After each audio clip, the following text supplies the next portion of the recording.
existieron siempre, son una invención de la modernidad. Y los bares son importantes porque generan diálogos.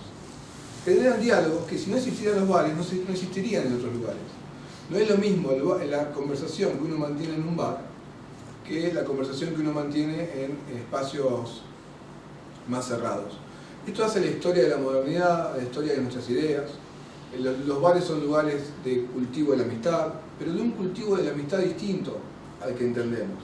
Por ejemplo, Borges y Bebe Casares eran muy amigos, pero sin embargo nunca hablaron de temas personales, nunca hablaron de mujeres o de esas cosas que suelen a veces ser tema de conversación entre amigos. Les parecía de mal gusto compartir esas conversaciones, así es como hablaban de otras cosas. Juntos escribieron libros, por ejemplo los cuentos de Bustos Domecq, son cuentos que escriben en colaboración. Bustos Domecq es un autor inventado, con los apellidos ancestrales de Borges y Vidal. Y juntos inventan este escritor, que así se llamó.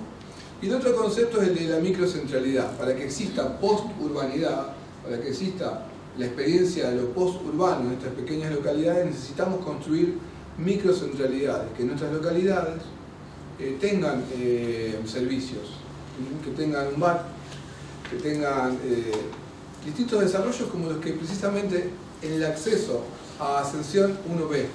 Uno ve en Ascensión una ciudad muy proclive al desarrollo de la microcentralidad. Eso es algo que, a eso me estaba refiriendo cuando decía lo que decía al comienzo, ¿no? Es lindo entrar a una ciudad donde uno ve horizontes de progreso, etc. Ahora, no todo es así, no todo es lindo. El progreso, la cultura, es una aliada del progreso, pero también muchas veces es un documento de barbarie.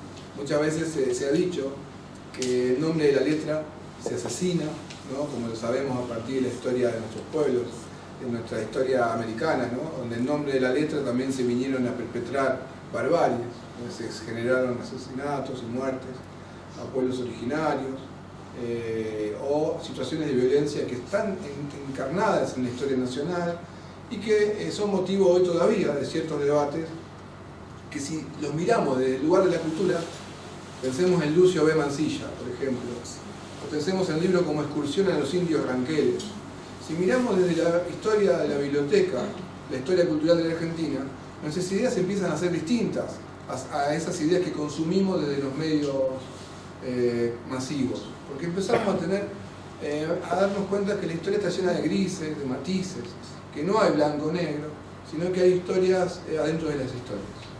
Eso es una de las cosas que aporta la biblioteca. Por eso hoy vamos a hablar un poco de la bibliodiversidad, de la importancia de tener muchos libros en nuestras casas o en las bibliotecas de las que participamos, ¿no? Estos espacios culturales como el de aquí esta noche en el que estamos reunidos. Hay un chiste a quien vamos a citar, yo no lo cito mucho, pero hay un chiste de Alejandro Dolina que dice: ¿para qué sirven los malos libros? Los malos libros sirven para que nos demos cuenta cuáles son los buenos libros que hay en la biblioteca. Sin los malos libros no sabríamos cuáles son los buenos. Y leer es difícil, porque leer implica un trabajo muy grande. Primero que hay que encontrar un libro que nos interese, y eso implica buscar muchos libros, hasta dar con uno. Es como las personas un poco, ¿no? A veces uno tiene que encontrar una persona interesante con la cual conversar, en términos culturales estamos diciéndolo, bueno, en otros términos, según cada una quiera pensarlo. Y los libros lo mismo, cuesta dar con ese libro que yo tengo ganas de leer ahora en este momento de mi vida. Pero después, a la hora de leer ese libro, también el libro nos reclama paciencia. El libro nos puede atrapar, pero también puede ser un libro que, para que entendamos lo que ese libro nos está diciendo, a veces nos reclama ir de a poco. Y el libro al final nos da un sentido que completa el horizonte de lo que estábamos transitando, ¿sí? Entonces, por ejemplo, ahí la historia que contábamos, que la queremos reiterar aquí, el caso del film, un cuento de Martín Fierro, que cuando llegamos al final del cuento nos enteramos que allí Borges nos está narrando nada menos que la muerte de Martín Fierro, de José Hernández, ¿no? Es un cuento que al final del cuento entendemos lo que habíamos leído, ¿no? Los libros, en este caso un cuento, nos reclama eso, paciencia, ¿no? que es importante en este mundo que vivimos tan acelerado, ¿no? Tan distópico. Ahora bien, y esta es una historia argentina también, la de la importancia de la cultura. Para Sarmiento era importante la cultura porque Sarmiento pensaba que había que enseñar a leer con dos propósitos. Había que enseñar a leer porque debíamos enseñarle a los ciudadanos de un país que todavía no tenía habitantes, una nación para el desierto argentino, ¿no? Uno de los textos clave del siglo XIX, se planteaba cómo poblar un territorio deshabitado. Pero una vez que estuviese poblado, la idea era que estuviese poblado de ciudadanos, no de meros pobladores. Y para eso también era importante enseñar a leer, escribir y desarrollar la cultura. Porque la cultura es ampliación de ciudadanía. No somos igual de ciudadanos si tenemos una instrucción cultural que si no la tenemos. Que puede, más allá de si estudiamos o no, digo, a nivel de inquietudes. Entonces, había que enseñar a leer y escribir, según Sarmiento, y ese es el proyecto educativo que marca la historia de nuestro país, porque Sarmiento quería que se aprendieran a leer las publicidades para crear consumo interno. Y Sarmiento quería que los ciudadanos aprendan a leer la ley para respetarla. Entonces hay dos propósitos que son económicos y que son, si se quiere, jurídicos, que están detrás de este proyecto educativo que se desarrolla a partir de Sarmiento, un autor leído hoy todavía en Estados Unidos y en muchos países de América como una referencia importante para pensar América Latina y el desarrollo en general de la región. Salones literarios. Los salones literarios en el siglo XIX eran los lugares de encuentro de la alta sociedad porteña y de otras localidades también.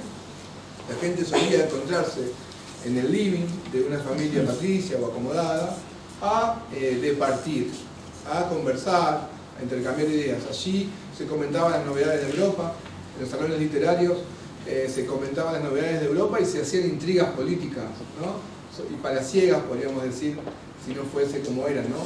Livings de casas acomodadas. Y los salones literarios son tan importantes al punto de que allí se canta por primera vez el himno nacional argentino, en el salón literario de Mariquita Sánchez de Thompson, inmortalizado, ¿no? En un cuadro que hoy podemos contemplar en el Museo Histórico Nacional, ahí en San Telmo. Sí, bueno, en calle Defensa, en Parque Lezama. Entonces, esto va de alguna forma construyendo nuestra historia, y Mariquita Sánchez de Thompson, amante de los salones literarios, al punto que tuvo 3 salones literarios. Uno en la época de la Revolución de Mayo, luego en su exilio, con ese señor con el que ella se carteaba, que era Juan Manuel de Rosas. Cuando Juan Manuel de Rosas le pregunta a Mariquita Sánchez de Thompson por qué se va, Mariquita le escribe: porque te tengo miedo. Entonces Mariquita Sánchez de Thompson se va a Montevideo y allí funda otro salón literario en Montevideo. Y luego, tras la caída de Rosas, regresa a Buenos Aires y allí va a tener otro salón literario. O sea que si siguiéramos la historia biográfica de Mariquita, tendríamos un poco algo de la historia del país también, oculta, subterráneamente escrita. Pero tanto nos convoca. Algún día me gustaría, sí, esto es algo que ya estoy trabajando en este momento, determinadas mujeres del siglo XIX, como por ejemplo Manuela Gorriti, o como por ejemplo Eduarda Mansilla, entre otras escritoras importantes. Estamos haciendo un trabajo en este momento con textos inéditos, desconocidos de estas escritoras, para que veamos lo difícil que es el trabajo cultural cuando no hay subsidios, no hay apoyos. Porque bueno, uno hace todos estos trabajos, hemos obtenido un financiamiento importante del Ministerio de Cultura de la Nación y del CONICET en este momento para hacer este trabajo, que hace ya bastante tiempo que teníamos en carpeta. Pero entonces, hoy estamos como reeditando un poco esta historia de los salones literarios. Me permito fantasear con que esto es un poco, tiene algo de eso, porque nos encontramos acá a conversar y a pensar problemas, instancias. Y bueno, en el siglo XX encontramos que es la modernidad de la prensa. No podemos dejar de olvidarnos no podemos pasar por alto el diario El Mundo, ese diario en el que escribe Roberto Arlt, ¿no? Que aparece en los años 20. Un diario popular, pero que tenía la virtud de que allí escribía Roberto Arlt. Hay una anécdota famosa, que Roberto Barley era un periodista de segunda línea, si se quiere. Y por ejemplo no lo dejaban comentar las principales películas de cine. El cine es una tecnología nueva en Buenos Aires en los años 20 y 30, y todos los ciudadanos de Buenos Aires estaban fascinados con el cine, y las mujeres, y sobre todo las mujeres casadas, iban al cine a ver a las estrellas del cine de ese momento, ¿no? Hay un actor muy famoso de ese momento, se llama Rodolfo Valentino, sí, que todas las mujeres iban a verlo al cine, a la pantalla blanco y negro del cine, y entonces Roberto Barley hacía como crónicas de esas películas. Y el problema es, hay un famoso libro de Ulises Petit de Murat que se llama El mundo es una fiesta, el mundo era una fiesta, en referencia al diario El Mundo, ¿no? Y allí Ulises Petit de Murat dice: Arlt tenía razón, porque Arlt, cuando lo mandaban a comentar una película, siempre contaba algo que estaba en el fondo de la pantalla, una escena lateral, una escena que no tenía nada que ver con el argumento de la película, que tenía que ver con algo, con un detalle aparentemente secundario. Y Arlt ponía allí la mirada, allí ponía el foco. Esto nos habla un poco de la política cultural. Las políticas culturales ponen el foco en eso en lo que nadie está poniendo el foco, porque entiende que allí hay algo que está cifrando nuestra propia historia como país, como nación, como comunidad.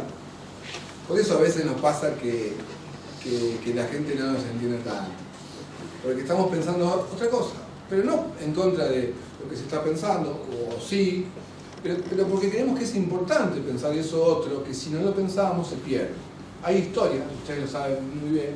Justo vengo de tomamos el café hoy con Orlando Cortés, bueno, un familiar, y estábamos merendando y habló del primer muerto. Comenzó a contar una historia oral, como él es un gran contador oral. Empezó a contar la historia del primer muerto en la Ribera, porque se había inaugurado el cementerio y no había muertos. Entonces, dos borrachos, había llegado una pianola al boliche de Fabiñano y estaban poniendo las monedas, y ya era muy tarde, de noche, frío, invierno. Entonces uno de los borrachos le dijo al otro: ¿dónde te vas a ir? Vení conmigo. Y vivía a una cuadra, 120 metros. ¿Qué podría pasar? Los dos borrachos se fueron, uno adelante, el otro atrás, con tan mala fortuna que el que iba atrás tropezó y cayó, y el que iba adelante no sabía si venía solo o acompañado y siguió. Y al otro día encontraron a este ciudadano del alcohol cumpliendo su destino. La noche y el frío habían hecho su trabajo y lo habían llevado a mejor vida. Así fue como se inauguró el cementerio. Era una novedad. La novedad era la iglesia y el sacerdote hablando de un muerto, y después todos se fueron en camión como si fuese a un partido de fútbol. Se fueron todos juntos en camión a acompañar al finado al cementerio, ¿no? Allí hicieron el pozo y lo enterraron. Y esa historia, que puede pasar desapercibida y está indudablemente sepultada por el rum de los medios masivos de comunicación, ¿qué hacemos con esa historia? Porque es una historia nuestra.